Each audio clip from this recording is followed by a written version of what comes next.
jamais acaba. Aquele que tem sede buscar. A gente está aqui por causa que um Deus nos amou tanto que enviou seu Filho para morrer na cruz e nos salvar, corrigir a nossa trajetória, nos tirar de um poço de lama, né, e nos abençoar. E falando isso, eu sei que isso está na boca de todo mundo sabe quem é Jesus, ou tem alguma noção de quem é Jesus, do que ele fez.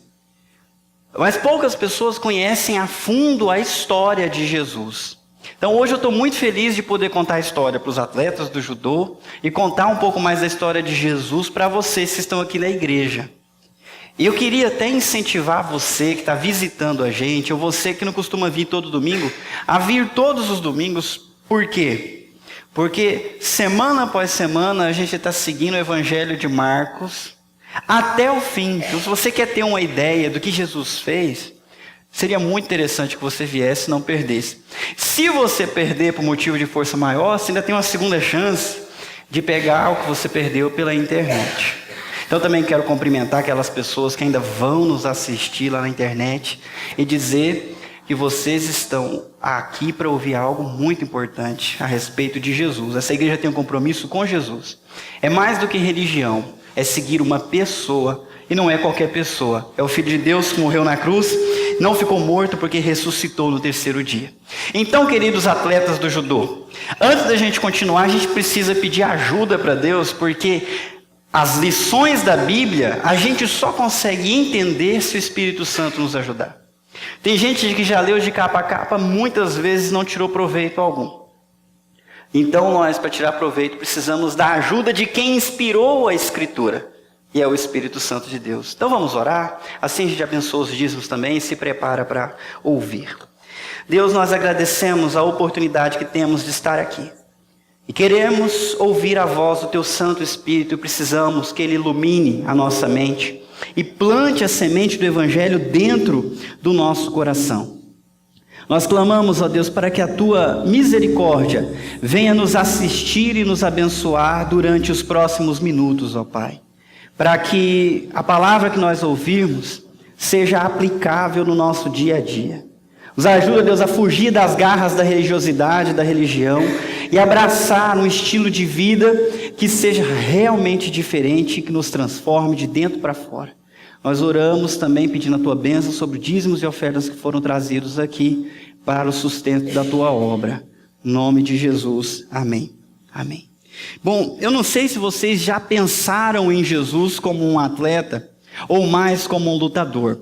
Eu vou pedir desculpa e até licença para as mulheres que não curtem nenhum tipo de violência, para dizer que eu não sei o que acontece. Eu até tento não gostar, mas eu não sei, eu acho que é porque eu nasci homem.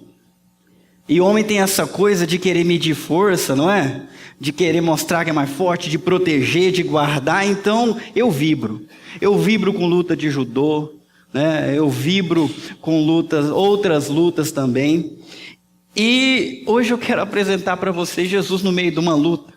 Na semana passada, a gente já viu que Jesus ele estava enfrentando a religiosidade, Jesus versus a religiosidade, e era o começo do embate por causa que Jesus fazia as coisas nos dias de sábado que o povo achava que não devia fazer. Regras que eles mesmos inventaram para Jesus seguir e todo o povo seguir, mas Jesus estava desmascarando eles. Só que hoje a gente vai ver o segundo, uma segunda parte, hoje é a luta para valer, um episódio muito marcante da vida de Jesus. Na semana passada a gente já aprendeu alguma coisa. Vamos lá, os religiosos, eles inventam regras, além da Bíblia, impõem essas regras sobre os outros. Jesus é diferente, ele cumpre o que a Bíblia ensina, sem estar preso nas regras, ou na letra das regras, como a gente vai ver. Os religiosos estão presos à letra da lei. Eles leem A e tem que fazer A, mas eles não entendem o que eles estão fazendo e nem a razão, e acham que vão conquistar o reino de Deus dessa maneira. Jesus entende e vive o espírito da lei. O espírito da lei a gente sabe que é o amor. Os religiosos são prepotentes e traiçoeiros, são arrogantes. Eles chegam julgando Jesus, importunando Jesus e querendo fazer Jesus prestar conta para eles. Vê se pode, o Filho de Deus prestar conta para a sua criatura. Porque eles são assim, traiçoeiros. Jesus é, vocês, humilde e sincero. Mesmo com seus inimigos, ele continua agindo em humildade e sinceridade. Os religiosos preocupam-se em não errar, não fazer o que é errado, enquanto Jesus preocupa-se em fazer o certo, Será que tem diferença entre um e outro? Quem tem mais chance de errar? Quem está querendo não errar ou quem está querendo fazer o certo? Usa um pouquinho a sua cabeça. Quem está querendo fazer o certo? Vamos lá. Os religiosos amam mais as regras que as pessoas. E vocês acham que Jesus faz o quê? Ama as pessoas através das regras. O cumprimento de toda lei é o... Vamos lá, quem é da igreja me ajuda aí, porque tem visitante que não sabe, mas quem é da igreja sabe. O cumprimento de toda lei é o amor. Então Jesus cumpre toda a lei para amar. Por último, os religiosos tramam contra os seus inimigos. Eles fazem isso mesmo. Jesus ama os seus inimigos e ensina a gente a amar e orar por aqueles que nos perseguem. É muito diferente o cartel de cada um aí, não é? Quem que você acha que vai vencer essa batalha? E essa batalha continua até os dias de hoje. Hoje nós vamos saltar do versículo 7 de Marcos 3 e vamos para o versículo 20 até o versículo 30. Está escrito assim: então Jesus entrou numa casa e novamente reuniu-se ali uma multidão, de modo que ele e os seus discípulos não conseguiam nem comer. Quando seus familiares ouviram falar disso, saíram para apoderar-se dele, pois diziam: ele está fora de si. Isso aqui é um fato acontecido na vida de Jesus que vocês vão se identificar e que mostram que, dependendo da vocação que a gente tenha, aliás, talvez toda vocação, vai exigir da gente extrema dedicação. Tá certo, Francisco?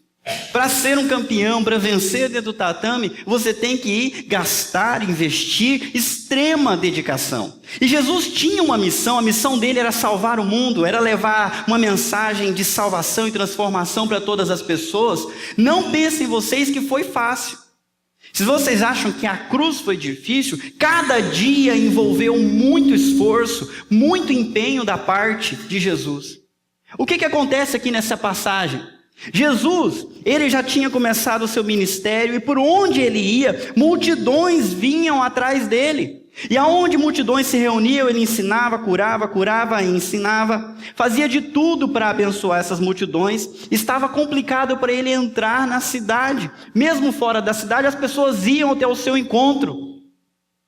E de vez em quando ele se aventurava a entrar de novo em Cafarnaum, que era lá o seu QG, o seu quartel-general. E ele entrou de novo, entrou numa casa, e no fato que entrou na casa, o que aconteceu? Um mundaréu de gente já chegou, já cercou e se aproximou. Centenas de pessoas, querendo ouvir Jesus, querendo ser tocados por Jesus, querendo ser curados por Jesus. Mas era tanta gente, exigia tanto trabalho, o que aconteceu? Faltou o tempo para comer. Quem ficou sem comer? Quem? Jesus e seus discípulos. Então, meus queridos, o que a gente tem aqui é algo esplêndido. Você já teve que trabalhar ao ponto de perder a hora do almoço? Não ter tempo? Né? Eu sei que hoje todo mundo fala que isso é muito errado, mas olha para Jesus. Às vezes acontece. E eu vou dizer para você, a missão é digna disso. Ajudar as pessoas. Pregar uma mensagem de verdade para as pessoas, vale a pena ficar sem comer, se for necessário. E Jesus ficou. Só que isso gerou todo um problema para ele. A família dele ficou sabendo que ele e seus discípulos não estavam tendo tempo nem de comer. E aí, o que eles decidiram fazer? Ir lá buscar ele e trazer a força para casa, porque eles acharam que ele estava fora de si. O que significa fora de si? Esse negócio subiu a cabeça dele. A gente vê isso aí, quando alguém fica muito apaixonado por uma coisa, não aparece um monte de gente para dizer: olha, está exagerando. Eu não vou nem perguntar para vocês do judô. Não vou perguntar se isso aconteceu, porque alguns sorrisos já estão dizendo, aconteceu. Os familiares vão dizer, ai, tá demais, ele só pensa nisso, só faz isso. E os familiares ficam preocupados. Na família de Jesus, há um dado interessante lá em João capítulo 7, versículo 5, nem os seus irmãos, e Jesus tinha, 2 irmãos que inclusive escreveram livros da Bíblia, e irmãs, eles não acreditavam nele. Está escrito em João 7,5, não acreditavam nele. E eles querem ir lá tirar ele dali, porque eles acham que o negócio subiu para a cabeça dele, eles querem levar ele. A família dele está dizendo, ele está fora de si. E com isso, eles estão mostrando que não apoiam o que ele está fazendo, querem dissuadi-lo, mudar a cabeça dele, trazer ele de volta. É claro que eles estão fazendo isso porque amam Jesus e querem o melhor para Jesus. Acontece de a gente abraçar a causa de Deus ou outra causa, e isso exigir da gente extrema dedicação. E de troco, a gente recebe falta de apoio. Dá para se identificar com Jesus aí? Vocês não sabiam que Jesus tinha passado por essa, né? Vamos adiante? Bom, a gente mostrou o lado dos religiosos e o lado de Jesus. Agora nós vamos ver o combate na hora para valer. Aconteceu o seguinte, vocês me ajudam, o versículo 22. E os, leia-se, religiosos, que haviam descido de Jerusalém, diziam, ele está com Belzebu, pelo príncipe dos demônios é que ele expulsa demônios. Aqui a gente está vendo um ataque cruel dos religiosos. Tá bom? Bateu o gongo, começou a luta. Ele veio com tudo contra Jesus. Um ataque cruel, um ataque devastador que eles fizeram. Um golpe duro, um golpe demolidor. Acontece que os religiosos, os mestres da lei, não podem negar que Jesus está curando as pessoas. Não podem negar que ele está expulsando os demônios. Não podem negar que o povo gosta de ouvir, que ele ensina com autoridade. E como eles não podem negar essas coisas, o que eles fazem é jogar dúvidas sobre aonde vem a fonte do poder dele. E o que eles inventaram? Que Jesus está fazendo tudo isso através do poder de Belzebu. Quem é Belzebu? Diz, tá lá, a descrição, o maioral dos demônios. Gente, esse é um golpe terrível. Mas escuta, eles não estão falando isso para Jesus. Eles, diz aqui, diziam. Eles estavam espalhando a notícia, eles estavam fomentando. Tinha um bando de gente ouvindo Jesus. Ele chegava e falava, você está vendo esse cara aí? A gente já sabe por que ele tem esse poder. Sabe de onde que vem? Esse aí está possesso do maioral dos demônios. Por isso que os outros obedecem ele. Não é com Jesus que eles estão falando, é com as pessoas, porque eles querem desgraçar, atrapalhar, impedir o ministério de Jesus de toda a maneira. Eles começam a espalhar esta calúnia entre o povo deliberadamente. Eu aqui, no meu texto, escrevi assim, naquela época e naquela cultura, isso não era qualquer coisa, chamar alguém de satanista, não era qualquer coisa, porque eu achava que na minha época isso era diferente, mas algumas semanas atrás a gente viu uma mulher sendo apedrejada, humilhada e linchada, por quê? Porque diziam que ela estava fazendo magia negra. Não mudou nada, não mudou nada. A cultura também está infectada com isso. E naquela época, na lei de Moisés, Êxodo capítulo 22, versículo 18, Deuteronômio 18, 10. Depois essas referências vão estar no site para você ver. Quem mexesse com feitiçaria, quem mexesse com qualquer tipo de magia, que buscasse outros ídolos, era réu de morte. Dessa forma, essa acusação podia destruir a popularidade de Jesus entre o povo, ou até mesmo causar o seu linchamento. Porque os judeus nessa época não tinham autoridade para condenar ninguém à morte. O único jeito era montar um turbilhão e tome pedra. Jesus podia ter passado por isso. Nesse momento, por causa desse ataque que eles fizeram. O que vocês acham? Vocês acham que eles pararam de atacar assim? ou continuam atacando? Um ataque cruel, um ataque que não é pela frente, é um golpe baixo, é uma apunhalada nas costas. Os religiosos são mestres nessa arte. Eu estou falando isso e você está pensando, nossa, eu preciso ver se não tem nenhum religioso de olho em mim, né? Melhor ficar esperto. Deixa eu corrigir um pouquinho a tua maneira de interpretar. A questão é, será que você não é esse religioso? É isso que eu quero que você pense. Você vai ter que aprender a se defender deles, mas primeiro você precisa defender o seu coração de todo tipo de religiosidade. Tá bom? Eu vou continuar ensinando, há muita coisa para passar hoje, então vamos lá.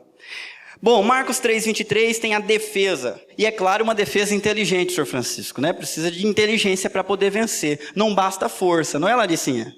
Eu estou sabendo umas histórias, eu não sei se é verdade, mas diz que ela está pegando as meninas mais fortes que ela aí, e derrubando o chão, é verdade? É? Como é que ela consegue? Ah, obrigado. Eu sabia que ela era inteligente, tem cara. A Larissa vai servir de exemplo hoje, desculpa, viu, Larissa? Jesus também usou da sua inteligência para poder enfrentar. Vamos ler? Então, Jesus os chamou e lhes falou por parábolas, como pode Satanás expulsar Satanás. Há pelo menos 3 coisas muito inteligentes que Jesus faz aqui. Eu vou mostrar uma por uma, vocês vão acompanhando. Primeira coisa, um diálogo aberto contra a difamação. O difamador fala por trás, Jesus chama para conversar na frente de todo mundo. O que Jesus fez? Os chamou. Se a sua Bíblia é revista atualizada, está dizendo ele os convocou. Vamos conversar aqui, olho no olho, na frente de todo mundo. Olha a inteligência de Jesus. Diálogo aberto para enfrentar a difamação. Contra-golpe, não? Ou defendeu-se, não? Porque eles estão falando para o povo e ele chamou as pessoas para conversar na frente do povo. Conversa franca. Apesar de conhecer as artimanhas de seus inimigos, ele não usa as mesmas artimanhas. Então, se alguém me pisou no dedão, eu não preciso pisar no dedão dele. Eu posso agir de maneira mais inteligente, sem me adaptar ou sem imitar a maneira traiçoeira do meu inimigo me atacar. Jesus fez isso. A técnica dele, o modo de agir, servem ao caráter dele. E ele é um homem bom. Ele traz o que está oculto para a luz. Ele encara o desafio com o peito aberto. Quando a gente imagina aqueles Jesus de filme, sempre coloca um carinha bonitinho, né, com os cachinhos caindo assim da cabeça. E a gente não imagina um cara durão. Bom, não sei vocês, eu fico meio decepcionado. Cada vez que eles colocam Jesus, eu falo, por que não escolheram o Russell Crowe para fazer o papel de Jesus? Botam os carinha meio... Mas eu vejo aqui, Jesus sabia sim ser gentil, ser doce com quem precisava ser doce. Então com a criança ele a pega no colo, ele faz carinho. Mas quando precisava ser duro, ele era duro também com quem precisava ser duro. Os fariseus vêm e atacam ele com uma pergunta, ele devolve com outra pergunta. E aqui vocês podem ver como é que ele começa a sua defesa. Como pode Satanás expulsar Satanás? É com uma pergunta. Jesus não é um coitado, mas ele luta usando as forças certas. Ele não paga o mal com o mal. Nada é ferir com ferro como ele foi ferido. Ele aceita o desafio, mas sua luta é limpa, é honesta, é justa. Ok? Vamos adiante. Outra coisa que a gente percebe aqui é a paciência dele. Jesus os convocou e lhes falou por... Esse é engraçado. Quando alguém está mexendo com você, homem, diz alguma coisa de você. E aí você chama ele para conversa franca e você fala, é verdade que você está falando de mim? E o cara fala, você é mesmo. Como é que você fala com ele? Repete. Não é assim? Repete se for homem. Jesus chamou eles para conversa. E ao invés de um repete se for homem, ele começa a contar uma história. Parábola significa história, uma história com fundo espiritual que ensina uma verdade.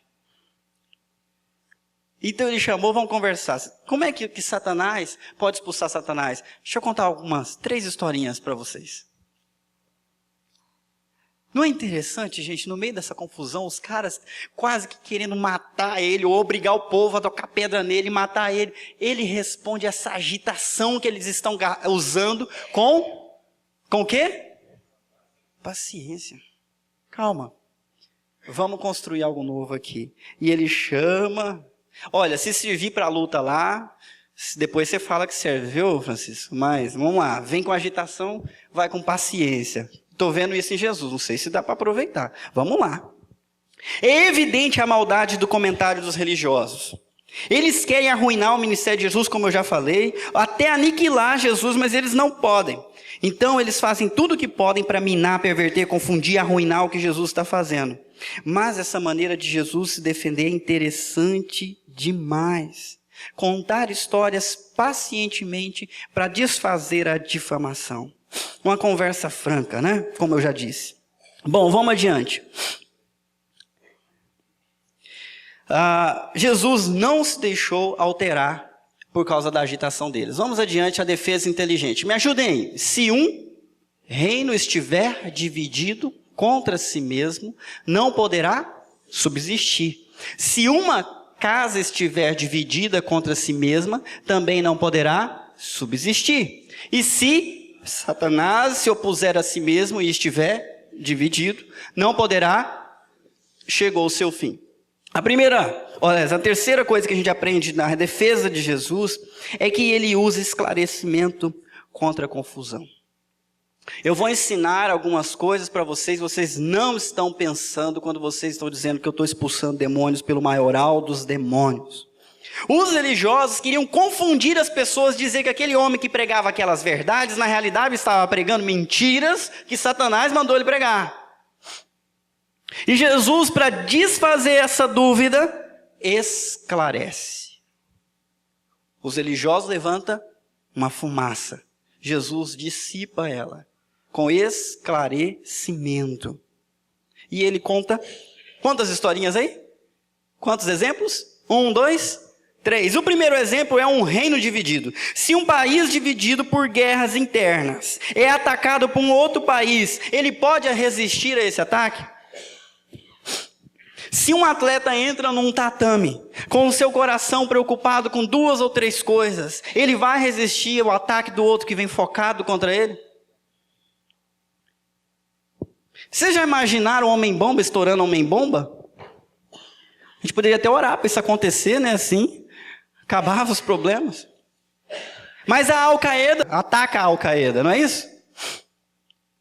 O reino dividido não subsiste. Segundo exemplo, uma família dividida.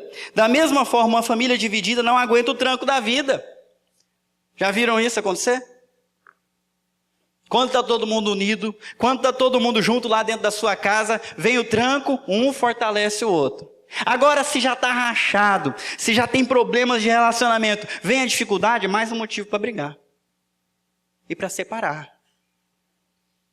O exemplo já serve como lição aqui, viu? Já vale o culto de domingo. Se você quer superar os problemas familiares, se você quer superar as lutas que a vida traz para a sua família, trabalhe na comunhão, trabalhe na união. É muito melhor. É muito melhor. Eu tenho a honra de ter aqui um casal visitando a gente, não vou falar o nome para não expor, mas eles enfrentaram uma dificuldade terrível agora. O filhinho queimou as mãos no fogão, no forno do fogão. E eu acompanhei tudo e vi que foi duro. Duro para a mãe, para o pai, para a avó, dos dois lados. Foi muito duro. Mas uma coisa que me impressionou, foi que ao invés disso causar divisão, isso uniu. Né? O netinho queimou as mãos na casa da avó. Não foi motivo para divisão, foi motivo para unir, para orar, para lutar junto. Não de acusar e levantar culpados. Orar. Hoje o menininho está aí, eu peguei ele no colo e abri a mãozinha dele porque eu não aguentava, né? Eu estava curioso. A gente orou por ele aqui. A mãozinha tá bonitinha já, está toda rosinha, formando a pele de novo. Que bênção, que bênção. Mas isso foi possível superar por causa da união. Uma família dividida não subsiste, não aguenta o tranco da vida. Da mesma forma vocês, meus irmãos, entendam isso. Isso nos leva ao último ponto, Satanás. Se Satanás se opuser a si mesmo e estiver dividido, logicamente ele já perdeu. Então essa lógica que eles estão usando não faz sentido. Satanás pode até fazer de conta que ele está, na frente, que ele é bom, tentar enganar a gente, mas não se engane, ele não está dividido. É um reino coeso, bem organizado, com o objetivo de destruir a sua vida, a minha, e de desonrar o nome de Deus. Todos eles têm o mesmo objetivo, Satanás e todos os anjos caídos que estão do lado deles. Não pense você que existe força negra, a magia negra que a gente não deve mexer, e tem a magia de mesa branca que a gente pode sim usar, porque essa é boa.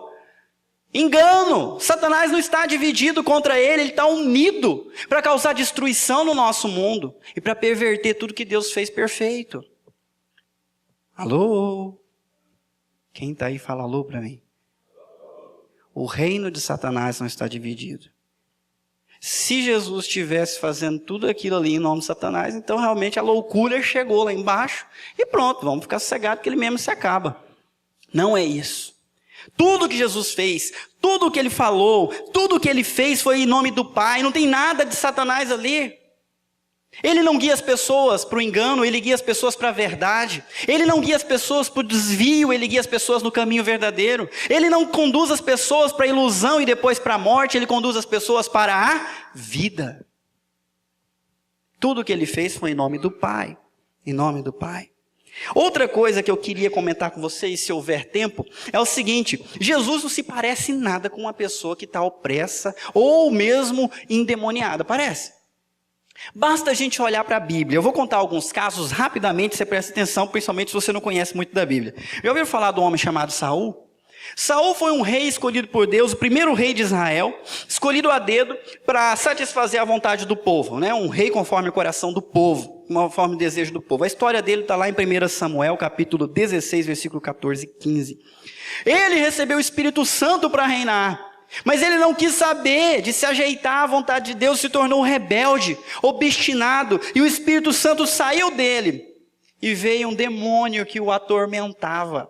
E com essa atormentação do demônio, ele se tornou um homem que não aceitava a vontade de Deus de jeito maneira. Deus disse para ele através do profeta Samuel: eu te rejeitei como rei, e eu vou colocar alguém que é melhor do que você no seu lugar. Ele descobriu quem era, e aí tentou matar o cara. Olha a loucura de alguém que é oprimido pelo demônio. Deus falou que vai botar alguém no meu lugar. Não vou deixar, vou matar ele primeiro. Como? Como que ele vai conseguir matar alguém que Deus falou que vai colocar ali? Ele estava medindo forças com Deus, completamente obstinado, respirava morte todos os dias. Sabe quem é que ele queria matar? O genro dele. Vocês falam Davi, mas tem gente que está boiando. É o genro dele. Porque quem respira a morte está seguindo, principalmente dentro da família, não está seguindo a direção desse outro. Desse outro. No final da sua vida, ele queria ouvir a vontade de Deus, ele queria que Deus falasse com ele, mas Deus não falava com ele de nenhuma maneira. Sabe o que ele fez? Procurou uma feiticeira. Alguém que consultava os mortos. Esse é um exemplo de alguém atormentado. Um outro exemplo está em Marcos capítulo 5, versículo 1 a 9. Eu não vou falar muita coisa, porque daqui a algumas semanas a gente vai chegar nessa história. Mas havia na cidade de Gadara um endemoniado. E esse cara era completamente subjugado pelos demônios. Ele abandonou o convívio na sociedade para viver nos cemitérios, no meio dos sepulcros, no meio de gente morta. Ninguém podia mantê-lo preso, porque ele tinha uma força descomunal, ele quebrava as correntes. Ele passava o dia gritando e se cortando com cacos de pedra. Usa a sua imaginação, tenta ver isso. É o que os demônios produzem. Jesus parece com isso? Não. Outro exemplo, esse aqui é muito engraçado. Bar Jesus, também conhecido como Elimas, lá em Atos capítulo 13, versículos 6 a 12, conta a história dele. Ele era um judeu, só que um judeu que praticava magia. E um falso profeta também, ele era assessor do procônsul lá da ilha onde Paulo estava. E ele tentava desviar o seu patrão da fé.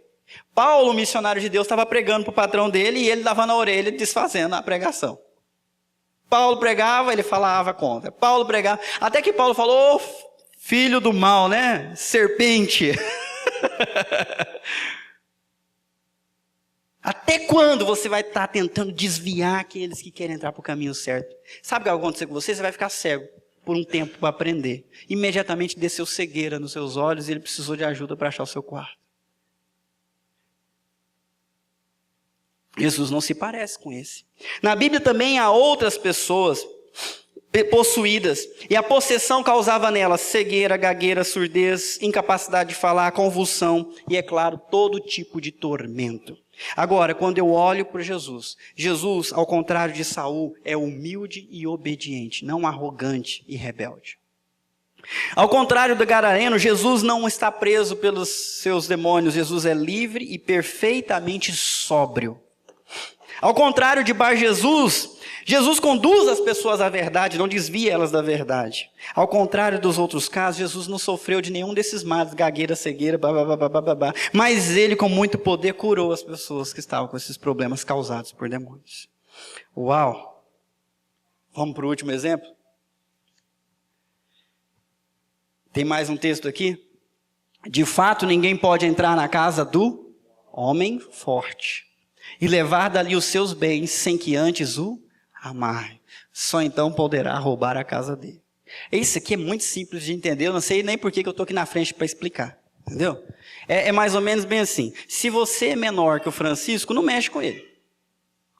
É isso. Entendeu? Se é menor que o Francisco, mexe com o Leandro, então. Ou com o Iron, sei lá. Quer ver outro exemplo? Cuidado, viu? Porque às vezes o cara é baixinho, mas é forte. Então, se você não tem muita confiança nas suas táticas de luta, não mexe com Elias também. Eu já vi esse cara fazendo coisa absurda. Do lado dele tem um Adriano. Então, do Adriano você passa longe. Tá? Porque se você quer entrar na casa de alguém que é forte, algumas Bíblias traduzem valente. O que é alguém valente? Bravo, destemido, forte, cheio de habilidades. Você quer enfrentar um cara desse, quer entrar na casa dele e levar tudo o que ele tem. A única maneira de você fazer isso é qual? Você tem que ser mais forte que ele, meu amigo. Falou amarrar ele, como é que você vai amarrar o cara forte? O único jeito de você amarrar o cara forte é você aguentar segurar ele, certo? Gente, quando eu morei no seminário, eu tive aí a boa aventura de morar com um cara chamado Alceu Júnior, que gostava de uma academia. Eu conheci ele quando ele era magro, depois, lá no seminário, a gente se reencontrou, se tornou meu companheiro de quarto. Para minha desgraça, ele gostava de academia, e um dia ele resolveu mostrar que era mais forte que eu, e eu resolvi resistir, certo? Então ele veio para cima de mim, não era briga não, viu? Calma, era brincadeira, ele só queria me segurar. E é claro que eu queria mostrar para ele que não era bem assim, né? Gente, eu gastei toda a minha força, até que ele me segurou com a mão só e falou, nossa, é só isso?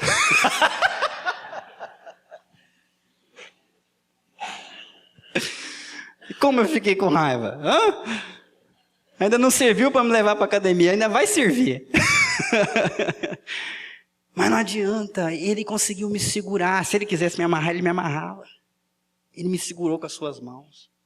E Jesus usa esse último exemplo e diz, se alguém tem que entrar na casa do valente, tem que ser mais forte que ele. Se Satanás se submete a mim, é porque ele encontrou alguém muito mais forte do que ele. Em outras palavras, Jesus está dizendo, eu só realizo o que eu realizo, porque eu sou mais poderoso que Satanás. Eu tenho coragem de desafiar a força dele. Eu tenho poder para segurar, amarrar, entrar nos domínios dele e saquear os seus tesouros. Eu já estou quase fazendo convite. Quem é que quer escolher o lado agora, né? Que lado que você quer estar? Do lado dos religiosos que ficam levantando aí questões, acusações com Jesus? Ou do lado de Jesus que tem poder sobre Satanás? A gente vai voltar nisso daqui a pouco. Mas Jesus está dando mais um exemplo. Vocês encontraram alguém a quem Satanás se submete, mas não é porque o reino dele está dividido, porque não faria sentido nenhum. É porque ele encontrou alguém com quem ele não dá conta. Deixa eu falar o seu coração. Algumas pessoas têm a tendência de se tornarem obsessivas com o poder do mal. Então eu vou falar com essas pessoas, tá bom? Por mais que o diabo sapateie, ruja, faça barulho, grite e faça uma tempestade em volta de você, sempre lembre-se de uma coisa: Jesus é maior. Não se esqueça disso. Algumas pessoas ficam tão obcecadas com o diabo que começam a estudar ele. Demônio tal, demônio tal, demônio tal. E acontece algumas coisas. Pastor, será que está com algum problema? Eu acho que deve ter algum problema. Olha, você quer que Satanás passe longe da tua vida? Confesse os teus pecados e abandone o caminho torto. Porque se não há pecado na tua vida, ele pode até fazer o que ele quiser, mas ele não te derruba. Agora, não brinque com ele. Não fique fazendo o que sua carne manda, porque aí ele alcança vantagem sobre a sua vida para te oprimir mesmo. Lembra da resposta de Jesus quando estava chegando a hora de enfrentar o traidor? O príncipe desse mundo está chegando. Qual que é o príncipe desse mundo? Satanás. E a resposta dele para ele mesmo: mas ele nada tem em mim. Não tem nada comigo, ele não vai encontrar nada aqui. Eu não caio em nenhuma dele. Eu estou falando que esse negócio parece com luta. Deixa eu me empolgar aqui um pouco. Não parece com luta? Ele pode fazer o que ele quiser comigo, ele não tira vantagem nenhuma. Eu estou com Deus, a minha questão é honrar a Deus, é glorificar a Deus. Ele já perdeu, pode vir, já venci antes, venço de novo, e se vier de novo eu venço de novo. Ele aceita quantas revanches o diabo aguentar, porque a força dele não acaba. Isso é fenomenal, meus irmãos. A gente costuma olhar para Jesus daquele jeito do filme e não olha para desse jeito aqui, o valente, mais valente que aquele valente, e que enfrenta ele, derrota ele. Mas ele enfrentou um inimigo também cruel chamado religiosidade, como a gente está falando. E é desse inimigo que a gente tem que tomar muito cuidado, porque ele parece coisa boa, mas não é.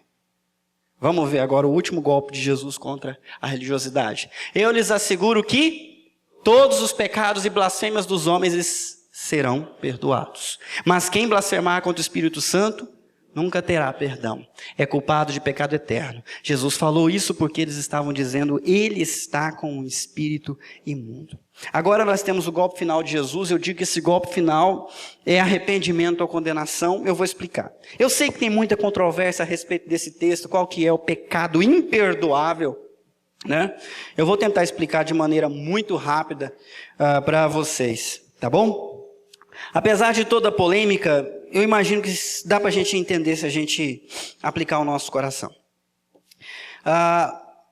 Por causa da polêmica nesse assunto, não é difícil encontrar crentes com culpa, achando que já cometeram esse pecado imperdoável e estão lascados eternamente.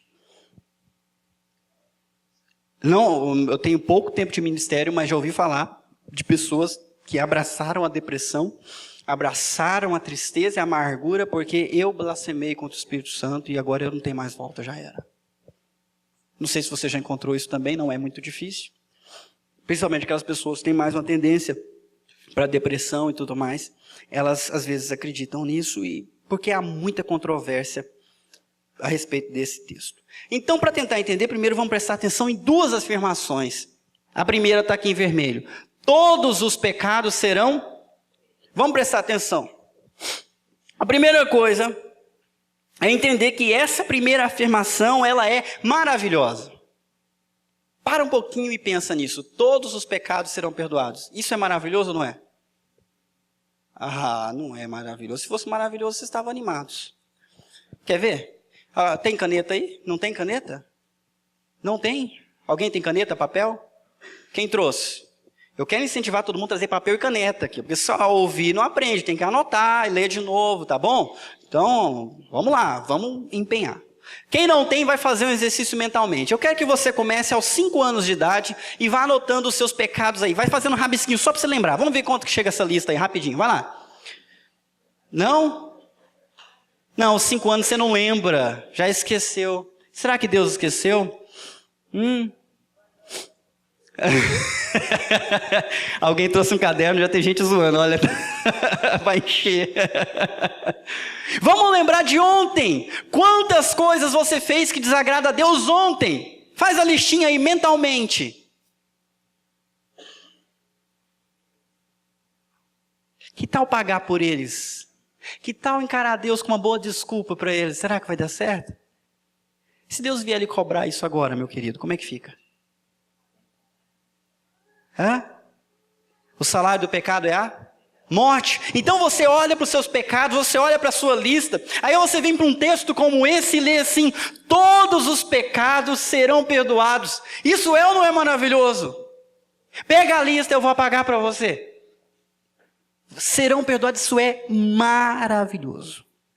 Eu não preciso explicar para vocês que todos é todos, algumas bíblias colocam tudo, tudo é tudo, todos é todos. Vocês entendem isso? Todos estão entendendo? Todos. Quando eu falo todos, é todos. Então todo mundo tem que falar. Todos estão entendendo? Já entenderam que todos é todos. Tudo é tudo, todos é todos. Não tem exceção à regra aí. Quando Jesus fala todos, Jesus não ficou doido. Ele está falando todos é porque é todos. Então vamos lá. O Evangelho de Mateus vai mais adiante nesse mesmo texto ao dizer que até mesmo a blasfêmia contra o Filho do Homem será perdoada.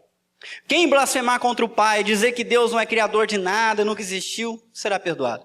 Quem blasfemar contra Jesus Cristo, dizer que não é filho de Deus nem nada, se arrepender, será perdoado. Blasfemar contra a igreja, blasfemar contra o pastor, aí que perdoa mesmo. Né? Será perdoado. Se blasfemar contra os anjos, contra a Santa Maria, mãe de Jesus, também será perdoado. Qualquer blasfêmia será perdoado. Isso é incrível, merece um pouco de reflexão. Para um pouquinho. Qual é o pecado que traz recriminação na sua mente?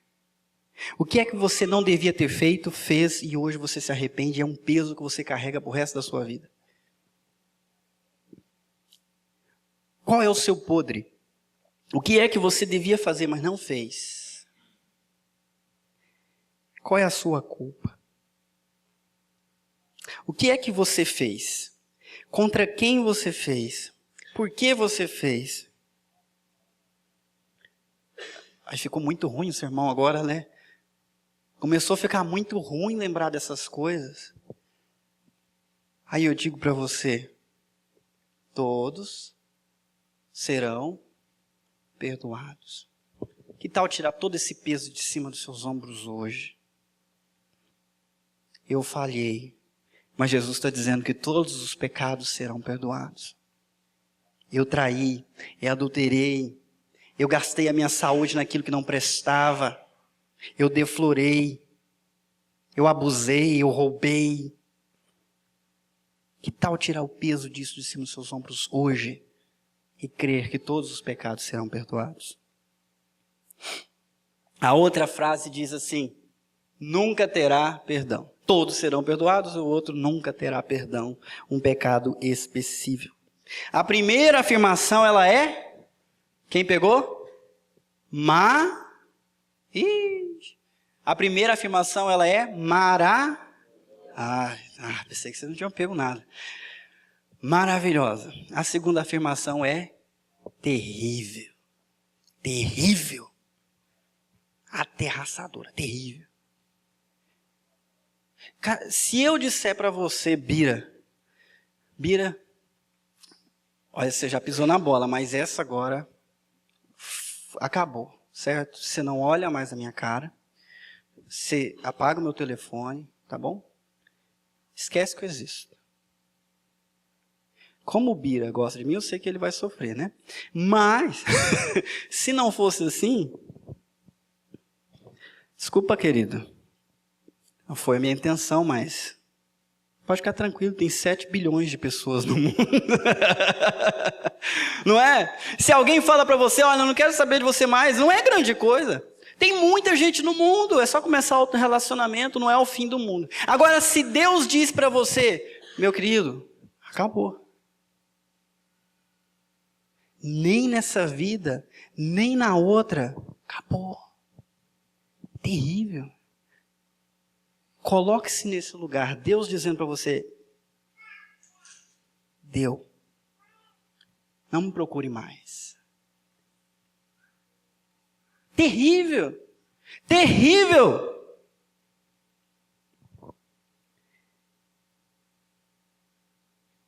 Acabou a chance, Deus não volta atrás. Aparentemente, essas duas afirmações são contraditórias, mas elas não são, e para compreender, é bom a gente primeiro entender como acontece o perdão. Todos os pecados serão perdoados, mas não de todas as pessoas, porque o perdão pressupõe arrependimento. Por favor, anote isso no seu coração. O perdão pede arrependimento. Vamos falar todos juntos? O perdão pede arrependimento. Deus tem perdão para os pecados. Mas para poder aproveitar o perdão de Deus, primeiro eu preciso me arrepender. Eu preciso reconhecer que eu fiz errado. E eu preciso aceitar a oferta de perdão, me reconhecer como culpado, para depois experimentar isso. Vamos supor que você tem 100 mil reais de dívida comigo. Eu te perdoei, mas você não aceita o meu perdão. Amanhã de manhã você está lá trabalhando, querendo fazer 100 mil. Mas se você tivesse arrependido e dizer muito obrigado, não tem como lhe pagar. Não, eu te perdoei. Amanhã você acorda com um alívio nos seus ombros, porque agora você não deve mais nada. Alguém assumiu o prejuízo. Estão entendendo? Pena que não tem ninguém devendo 100 mil reais, né? Mas vamos lá. Segunda coisa que a gente precisa conhecer é um pouco da economia da Trindade. Nós servimos um Deus só, mas Ele é 3 pessoas. Vamos lá, junto comigo. Deus Pai, Criador, sustentador de todas as coisas. O Deus Filho, que é aquele que veio nos salvar, se oferecendo como sacrifício vivo no nosso lugar. E nós temos o Deus Espírito Santo, que é aquele que aplica a obra dos outros dois na nossa vida. É aquele que nos convence da justiça, do juízo e do pecado, como está escrito lá em João 16, versículo 8. Em suma, para resumir, o Espírito Santo é quem conduz a pessoa ao arrependimento e à fé em Jesus. É Ele quem nos convence, Ele quem nos chama, fala, querido, esse caminho que você está andando é um caminho de ilusão, e eu quero te trazer para o caminho verdadeiro, ouça a minha voz, Jesus é o caminho, Jesus é a verdade, Jesus é a vida, crê nele, e Jesus, o Espírito Santo te conduz para isso.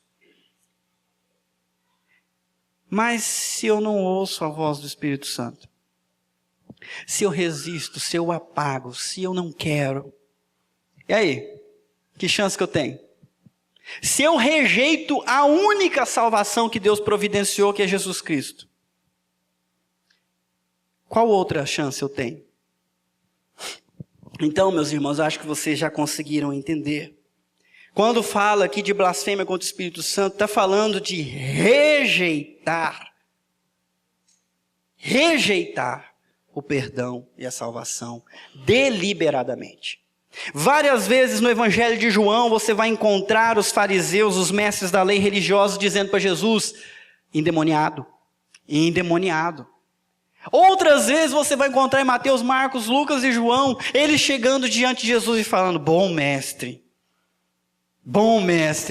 nós sabemos que o Senhor vem de Deus, porque senão não poderia fazer essas obras. E aí, vai decidir, meu querido? É de um lado ou é do outro? Porque na hora que quer pegar ele, chega com bom mestre. Na hora que é para crer nele, não, ele é demoniado. Eles estão rejeitando deliberadamente aquele que os chama ao arrependimento. E por último, eu digo que Jesus está dando sim um golpe de misericórdia. Porque ele está dizendo isso, olha, todos os pecados serão perdoados. Mas se vocês não se arrependerem, não ouvirem a voz do Espírito Santo, não haverá perdão. Segurou eles, tirou os argumentos da boca deles e disse, fala, matei. Não é isso? Quem lembra do filme do Van Damme, né? Tem alguns que são da minha geração, eu não rindo. Matei. Matei significa o quê? Para, deu, acabou. Para mim já deu, já entendi. O meu sonho é que todo mundo saia daqui hoje à noite dizendo a mesma coisa. Matei. Jesus, o Senhor venceu. Eu me rendo.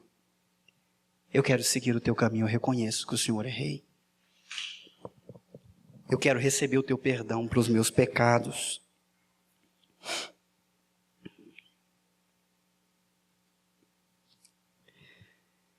Eu vou contar isso com outras palavras, tá bom? Dá para desligar algumas luzes lá, por favor? Eu já falei, mas às vezes eu acho que ninguém entendeu, como eu tenho pouca chance, os alunos de judô não estão aqui sempre, os familiares dos alunos de judô não estão aqui sempre, então eu vou tentar de outro jeito. A mesma mensagem em 5 minutos. Eu gastei um tempão para falar, né? Se eu tivesse colocado o vídeo, você já tinha ido embora, então eu falei primeiro, né? Então vamos lá. Presta atenção nesse videozinho aqui. Tem volume.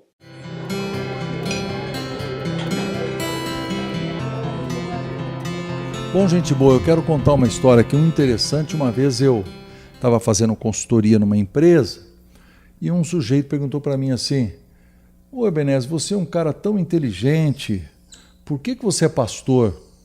Aí eu podia ter dado uma outra resposta para ele, mas eu resolvi pegar um guardanapo e desenhar essas 2 colunas aqui, que são 2 réguas. E eu falei assim: pois é, fulano de tal, eu vou lhe explicar da seguinte forma.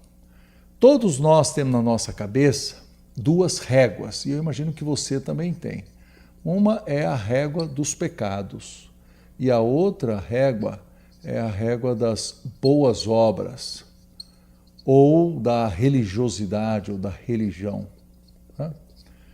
E como é que a gente mede os pecados? A gente começa o ano assim, ó. A gente vai pecando, peca, e aí a gente fez 1000 pecados. Aí vai chegando perto do carnaval, aí vai peca, perto do carnaval, fevereiro, entendeu? Dá já 3.000. Né? E a gente continua o ano pecando. Aí ele estava lá do outro lado da mesa, ele riu, né? Mas aí chega a Páscoa. E aí a Páscoa, aqui que a gente diz assim: fui na missa. Entendeu? E a gente acredita então que ao ir fazer um ato de religião ou dar uma boa obra, então, desse lado os pecados são contados assim aos milímetros, entendeu? São 3.000 do lado de cá. Agora, do lado de cá, uma coisa que a gente faz de bom deve cobrir uma multidão de coisas do lado de lá. Aí, se eu for no Natal, por exemplo, de novo, né, eu já devo cobrir uns outros milhares de coisas erradas aqui. Aí eu virei para ele e falei assim: pois é. Agora, você já imaginou que 1 segundo depois da morte, nós estamos na presença de Deus e Deus diz assim: olha, só existe uma régua. Ou seja, do lado de cá tem esse monte de pecados, mas do lado de cá, meu amigo, tem só uma quantidade mínima aqui de boas obras, que elas não cobrem de forma alguma os milhares e milhares de pecados que nós fazemos. Aí ele falou um palavrão, falou: então estou perdido, porque eu desenhei aquilo que estava claramente na cabeça dele, né? Que está na cabeça de nós todos, né? Então, por isso que eu falei assim, nós não precisamos, falando com ele, né, ter 2 réguas. O que nós precisamos é ter uma cruz. O Senhor Jesus Cristo levou sobre ele todos os nossos pecados. E nós precisamos, então, como pessoas que o seguem, né, nos ajoelhar diante dele e dizer: Senhor, nós te amamos, nós te aceitamos, nós te seguimos. Essa é a nossa resposta. Então, fulano de tal, que eu estava conversando com ele, falei assim: respondendo a sua pergunta, em primeiro lugar, eu sou cristão, eu resolvi seguir a Cristo. E eu ainda faço boas obras, mas eu não estou tentando fazer a boa obra cobrir os meus pecados. Eu aceitei Jesus como aquele que cobriu todos os meus pecados. Agora, o fato de ser pastor é só um detalhe, porque eu resolvi, então, como cristão, falar para muita gente essa coisa boa, que é Jesus que pagou por todos os nossos pecados, como eu estou falando para você hoje.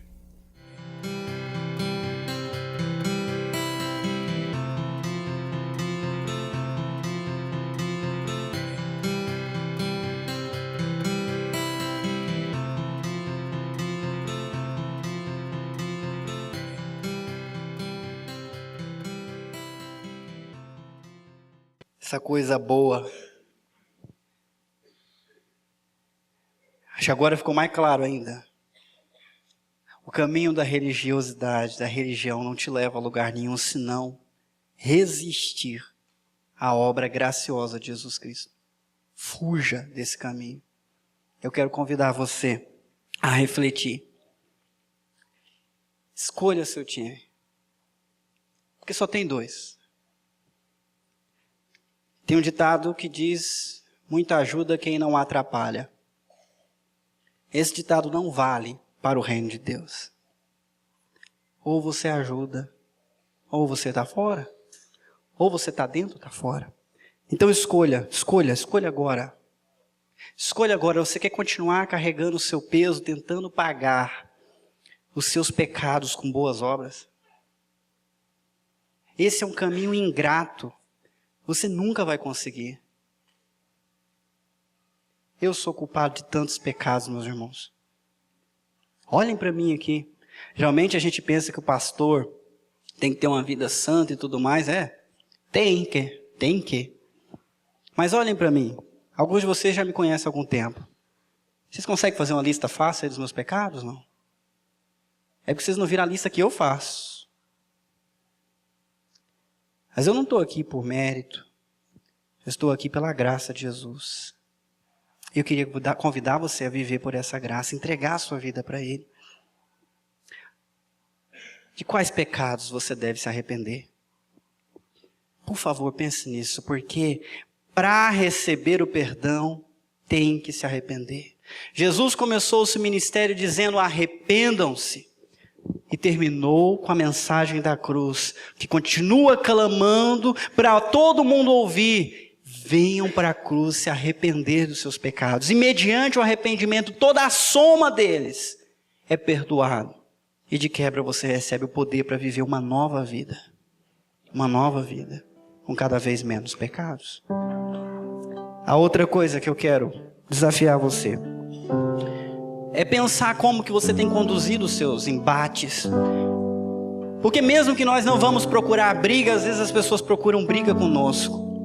E nós podemos cair na armadilha e tratar o mal com mal. E tratar a difamação com difamação, a mentira com mentira, a provocação com provocação. Mas quando a gente olha para Jesus, a gente vê um outro tipo de guerra sendo travada. A gente vê alguém que olha para aqueles que estão difamando e caluniando e convidando eles: arrependam-se enquanto é tempo. Muitos pecados, todos os pecados serão perdoados, mas se vocês não se arrependerem, não haverá mais chance. Eu percebo misericórdia na vida de Jesus, apesar dele ser duro. E eu percebo misericórdia na sua vida hoje, que está aqui. Você que nos visita, você que está vindo semana após semana e ainda não tinha entendido, hoje é o dia de você entender. Nós estamos convidando você não para uma religião, mas para dobrar os seus joelhos diante de Jesus e reconhecer: Ele foi morto no meu lugar, para me dar uma nova vida. Tudo que você precisa dizer é: eu aceito. Entra, Jesus, na minha vida. Muda o meu coração. Eu quero que todo mundo faça isso. Cristãos e não os cristãos, porque a religiosidade está sempre à porta. A religiosidade nos tenta o tempo todo. A gente começa a achar que nós somos melhores porque estamos dentro da igreja. Que nós temos méritos, enquanto nós não temos mérito nenhum. É tudo graça. Graça, favor e bênção de Deus. A nós cabe o coragem de vergonha, humilhar-se e reconhecer que é Jesus, tudo em todos. Por favor, enquanto a gente ouve a canção, aproveite para confessar os seus pecados e se arrepender. E se você entendeu a mensagem, diga sim para Jesus. Diga sim para Jesus. Vamos fechar os nossos olhos e meditar durante alguns minutinhos.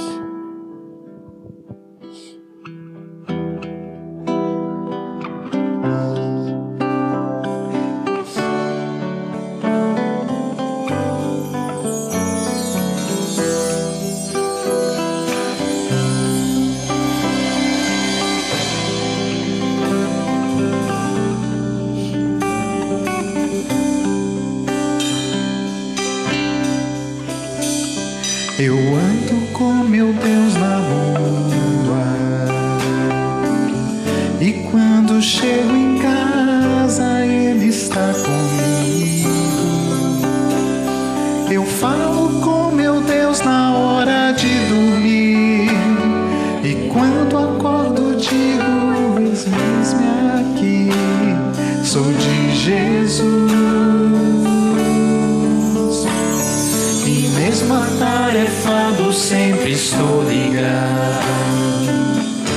Eu não abro mão da presença, no partir do pão em cada comunhão.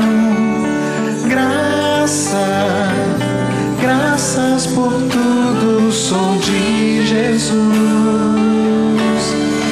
Eu não posso te deixar, pois de uma coisa eu sei muito bem: a tua sombra que me guarda e tua misericórdia que sustém. Eu não posso te deixar, pois de uma coisa eu sei muito bem: a tua sombra que me guarda e tua misericórdia que me sustém.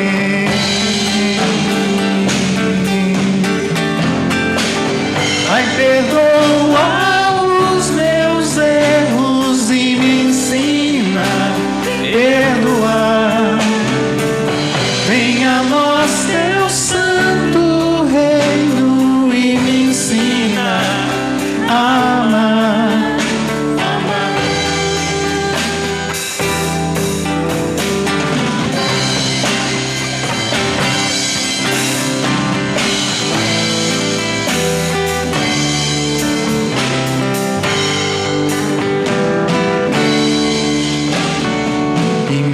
Atarefado sempre estou ligado. Eu não abro mão da presença, no partir do pão em cada comunhão. Graças por tudo, sou de Jesus. Eu não posso te deixar, pois de uma coisa eu sei muito bem: a tua sombra que me guarda e tua misericórdia me sustém.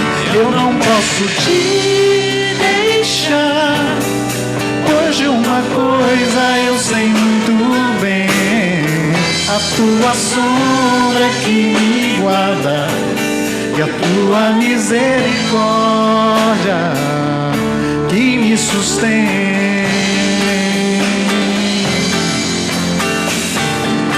Pai, perdoa os meus erros e me ensina a perdoar.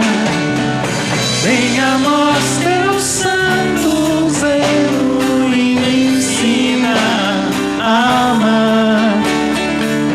Pai, perdoa os meus erros e me ensina a perdoar. Venha a nós teu santo reino e me ensina a amar, amar.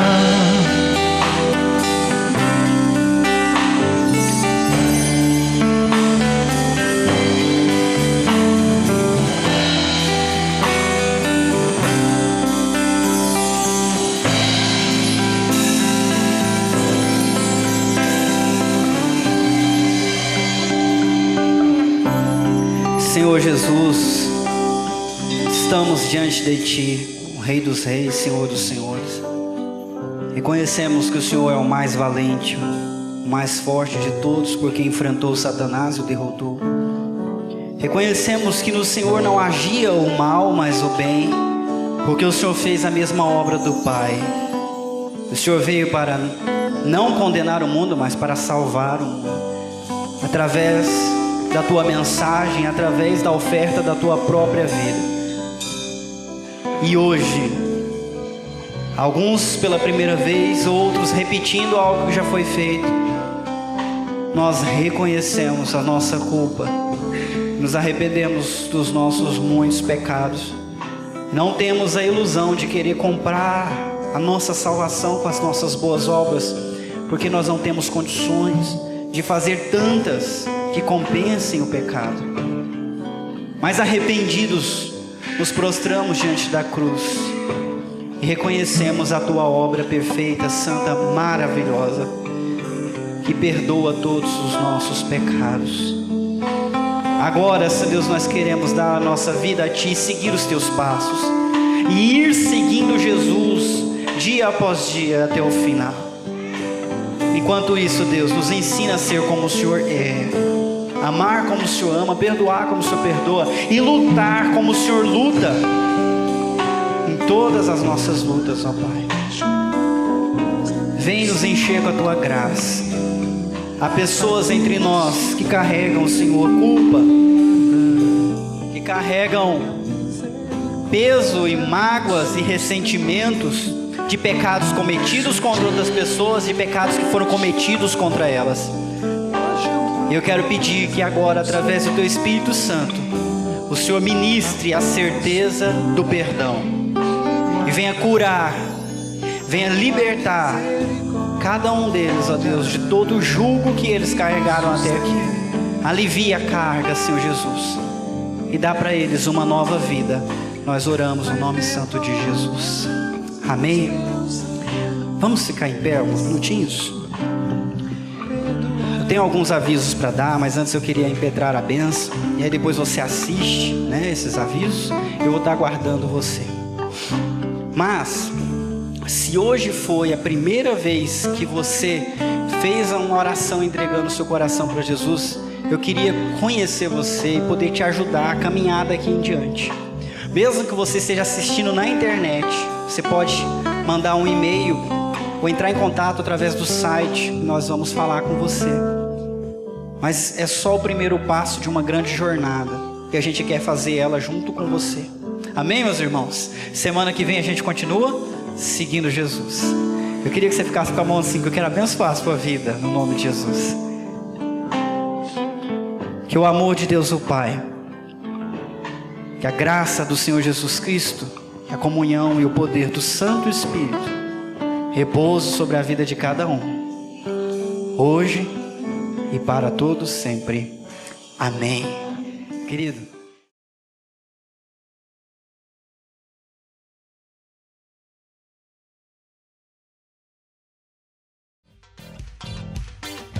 Aquele que tem sede buscar, beber da água que tem estudar, terá dentro de si uma fonte que jamais acaba.